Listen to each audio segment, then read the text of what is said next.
ನಮಸ್ಕಾರ ಫ್ರೆಂಡ್ಸ್, ರಕ್ಷಿಸಿರಿ ಮನೆ ಚಾನೆಲ್ಗೆ ನಿಮ್ಗೆಲ್ರಿಗೂ ಪ್ರೀತಿಯ ಸ್ವಾಗತ. ಐ ಹೋಪ್ ನೀವೆಲ್ಲರೂ ಚೆನ್ನಾಗಿದ್ದೀರಾ ಅಂತ ಭಾವಿಸ್ತೀನಿ. ಸುಗ್ಗಿ ಕಾಲ ಬಂತು ಅಂದ್ರೆ ಹಳ್ಳಿಯ ರೈತರಿಗೆ ಹಬ್ಬ ಹಬ್ಬ ಅಂತ ಹೇಳ್ಬೋದು. ಯಾಕಂದ್ರೆ ಅವರು ವರ್ಷ ಪೂರ್ತಿ ಕಷ್ಟಪಟ್ಟು ಬೆಳೆದಂತ ಬೆಳೆ ಕೈ ಬಂದಿರುತ್ತೆ. ಆ ಫಸಲನ್ನ ಕಟಾವ್ ಮಾಡುವಂತ ಕಾಲ ಸುಗ್ಗಿ ಕಾಲ ಆಗಿರುತ್ತೆ. ನಮ್ಮ ಕರ್ನಾಟಕದಲ್ಲಿ ರಾಗಿನ ಒಂದು ಮುಖ್ಯವಾದ ಬೆಳೆಯಾಗಿ ಪರಿಗಣಿಸ್ತಾರೆ. ಹಾಗೆ ಆಹಾರ ಅಂತ ಬಂದಾಗ ಇದಕ್ಕೆ ಇದ್ರದೇ ಆದಂತ ವಿಶೇಷವಾದಂತ ಸ್ಥಾನ ಇದೆ. ನಾವು ಶುದ್ಧವಾಗಿರುವಂತ ಚಿಕ್ಕ ಚಿಕ್ಕ ಕಾಳಿರುವಂತ ರಾಗಿ ಕಾಳನ್ನ ನೋಡಿದ್ರೆ ಎಷ್ಟು ಕ್ಲೀನ್ ಆಗಿದೆ, ಎಷ್ಟು ಸುಂದರವಾಗಿದೆ ಅಂತ ಕಾಣಿಸುತ್ತೆ. ಮನ್ಸಿಗೆ ಒಂಥರ ಖುಷಿ ಕೊಡುತ್ತೆ.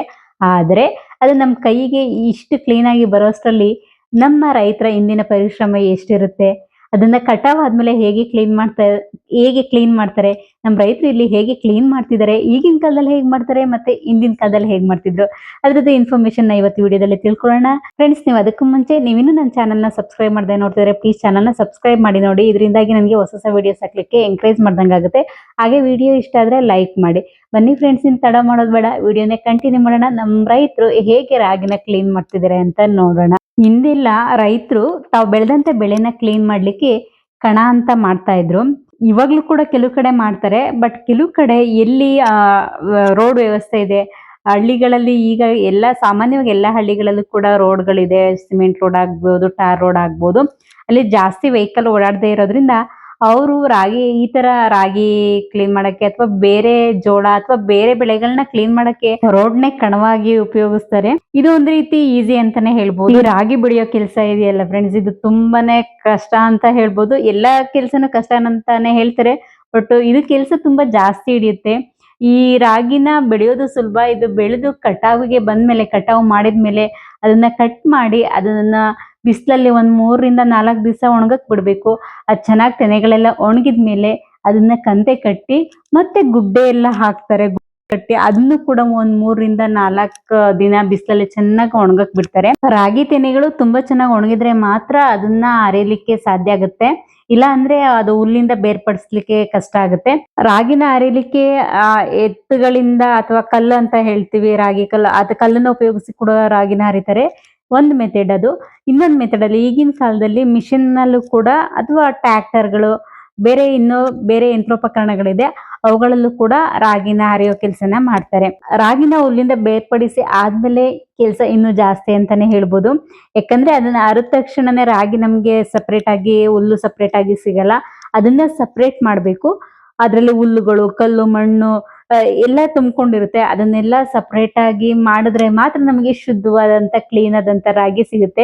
ನಾವೀಗ ನೋಡ್ತಿರೋದು ರೈತರೇ ರಾಗಿನ ಕ್ಲೀನ್ ಮಾಡ್ತಾ ಇರೋವಂಥದ್ದು. 2 ವಿಧಾನದಲ್ಲಿ ನಾವು ಮಾಡ್ಬೋದು. ಒಂದು ಮೆಷಿನ್ ಇಂದ, ಇನ್ನೊಂದು ನಾವೇ ರೈತರೇ ನಾವು ಕ್ಲೀನ್ ಮಾಡ್ಕೋಬಹುದು. ಇದು ಒಂದ್ ರೀತಿ ಹಳೆ ಪದ್ಧತಿ ಅಂತ ಹೇಳ್ಬೋದು.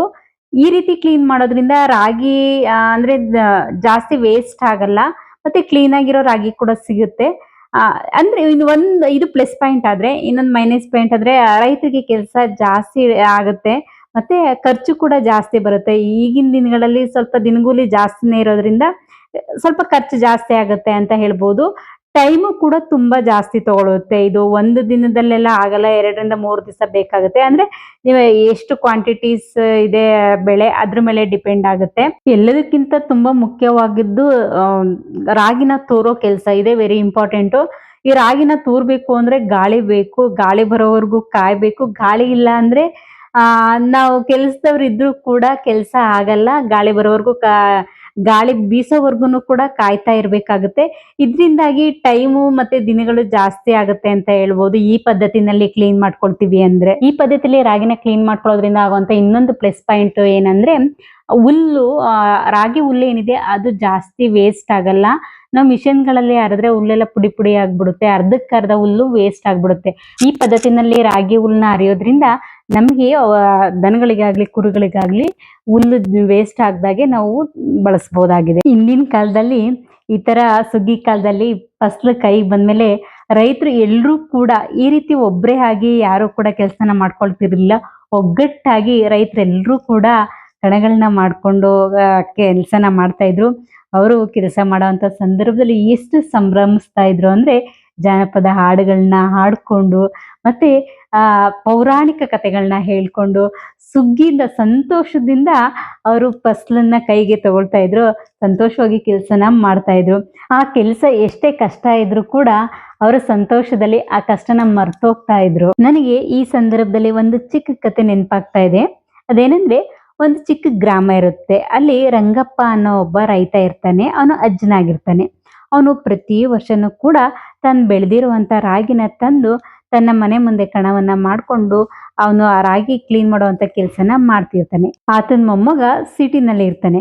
ಒಂದು ದಿನ ಅವನು ಹಳ್ಳಿಗೆ ವಾಪಸ್ ಬಂದಾಗ ತನ್ನ ಅಜ್ಜ ಮಾಡ್ತಿದ್ರು ಅಂತ ಕೆಲಸನ ನೋಡಿ, ಅಜ್ಜ, ನೀನು ಯಾಕೆ ಈ ರೀತಿ ಕಷ್ಟಪಟ್ಟು ಕೆಲಸ ಮಾಡ್ತಾ ಇದೀಯಾ?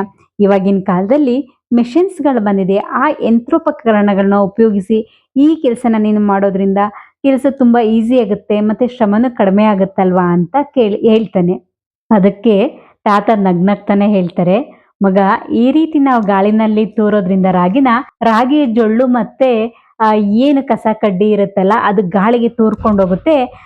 ಶುದ್ಧವಾದ ಮತ್ತೆ ಗಟ್ಟಿಯಾದ ರಾಗಿ ಕಾಳು ಮಾತ್ರ ಕೆಳಗಡೆ ಬೀಳುತ್ತೆ. ಇದರಿಂದ ನಮ್ಗೆ ಒಳ್ಳೆ ರಾಗಿ ಕಾಳು ಸಿಕ್ತಂಗಾಗುತ್ತೆ. ಅದಲ್ದೇನೆ ಜೊತೆಗೆ ನಾವು ಇದನ್ನ ಜೀವನದಲ್ಲಿ ಒಂದು ಪಾಠವಾಗಿ ಕೂಡ ಕಲಿಬಹುದು. ಮೊಮ್ಮಗ ಆಶ್ಚರ್ಯದಿಂದ ಕೇಳ್ತಾನೆ, ಜೀವನ ಪಾಠನ ಅಜ್ಜ? ಹಾಗಂದ್ರೆ ಏನು? ಆಗ ಅಜ್ಜ ನಗ್ನಗ್ತಾನೆ ಹೇಳ್ತಾರೆ, ನಮ್ ಜೀವನದಲ್ಲೂ ಕೂಡ ಕೆಲವರು ಫಸಲಿನ ತರ, ಬೇಡದೇ ಇರೋ ಜೊಳ್ಳಿನ ತರ ಇರ್ತಾರೆ. ಅವರು ಯಾವಾಗ್ಲೂ ಕೂಡ ನಮ್ಮ ಟೈಮು ಮತ್ತೆ ಶಕ್ತಿನ ವೇಸ್ಟ್ ಮಾಡ್ತಾ ಇರ್ತಾರೆ. ಆದ್ರೆ ಕೆಲವರು ತುಂಬಾ ಒಳ್ಳೆಯವರಾಗಿರ್ತಾರೆ. ಅವರು ರಾಗಿ ಕಾಳಿನಂತೆ ತುಂಬಾ ಅಮೂಲ್ಯವಾಗಿರ್ತಾರೆ. ಹಾಗಾಗಿ ನನ್ನ ಜೀವನದಲ್ಲಿ ಒಳ್ಳೆಯವ್ರನ್ನ ಉಳಿಸ್ಕೋಬೇಕು, ಕೆಟ್ಟವ್ರನ್ನ ಗಾಡಿಗೆ ತೂರಿ ಬಿಡಬೇಕು ಅನ್ನೋದು ಕೂಡ ಒಂದು ಸಂದೇಶ ಆಗಿರುತ್ತೆ. ಅಜ್ಜನ್ ಮಾತು ಕೇಳಿದ ಮೊಮ್ಮಗ ಅವತ್ತಿನಿಂದ ಪ್ರತಿಯೊಂದು ಧಾನ್ಯಕ್ಕೂ ಮತ್ತೆ ರೈತರ ಪರಿಶ್ರಮಕ್ಕೆ ಗೌರವ ಕೊಡೋದನ್ನ ಕಲ್ತ್ಕೊಳ್ತಾನೆ. ಫ್ರೆಂಡ್ಸ್, ರಾಗಿ ಫಸಲು ಸ್ವಚ್ಛ ಮಾಡೋದ್ರಲ್ಲೂ ಕೂಡ ಒಂದು ಜೀವನದ ದೊಡ್ಡ ಪಾಠ ಇದೆ ಅಂದ್ರೆ ತಪ್ಪಾಗಲ್ಲ.